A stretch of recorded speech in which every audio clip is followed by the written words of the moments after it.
நம்ம ஹீரோக்கு ஒரு 10-12 வயசு இருக்கும்போது அவனோட அம்மா அப்பா ஒரு பெரிய பணக்கார குரூப்பான கோசன்ற ஃபேமிலியால இறந்திருப்பாங்க. அவங்களோட சாவுக்கு அந்த கோசன் ஃபேமிலியை பழி வாங்கணும்ன்ற எண்ணத்திலே வளர்ந்த ஹீரோ ஒரு கட்டத்துல ரிப்போர்ட்டர் ஆகுறான். அந்த கோசன் ஃபேமிலியை பத்தியே விசாரிக்கிறான். இது அவனோட சீஃப்க்கு தெரிய வர, இந்த நியூஸ் கம்பெனிக்கு ஃபண்ட் பண்றது அந்த கோசன் ஃபேமிலி தான், அவங்கள பத்தியே விசாரிச்சுட்டு இருக்கே அப்படின்னு சொல்லி ஆரம்பத்துல ஒரு சின்ன பனிஷ்மெண்டா அவனை கேஸ் விசாரிக்கிறதுல இருந்து சினி டிபார்ட்மெண்ட்டுக்கு மாத்திடுறாங்க.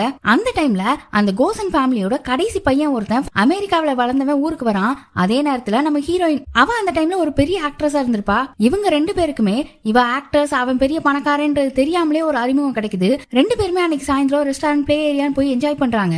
இதை நம்ம ஹீரோ அந்த பணக்கார ஃபேமிலியோட கடைசி பையனான மின்ஹோவை பழி வாங்குறதுக்காக யூஸ் பண்ணலாம்னு நினைக்கிறான். அப்படியே இவங்க பழகுறத அடுத்த நாள் நியூஸ் பேப்பர்ல நியூஸாவும் கொடுத்துறான். இது தெரிஞ்சு அவனோட சீஃப் அவனை திட்ட, அவன் இந்த வேலையே வேணாம் போங்கடா அப்படின்னு சொல்லி அதுக்கப்புறம் நல்லா படிச்சு ஒரு அரசு தரப்பு வக்கீல் ஆகிடுறான். அதுக்கப்புறம் ஒரு 4-5 வருஷம் கழிச்சு தற்செயலா ஹீரோயின் ஒரு இடத்துல மீட் பண்றான். அதுக்கப்புறம் அவளோட வாழ்க்கையில சந்தோஷம் இல்லன்றது இவனுக்கு புரிய வருது.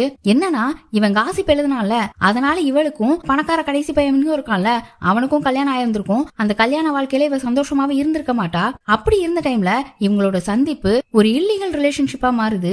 அதே சமயம் அந்த பணக்கார வீட்டு கடைசி பையன் மின்ஹோவும் ஆகுறான். அவனை யாரோ கொலை பண்ணிடுறாங்க. அவனை யாரு கொலை பண்ணா, ஹீரோ அவனோட அம்மா அப்பா சாவுக்காக பழி வாங்கினானா இல்லையான்றது மீதி கதை.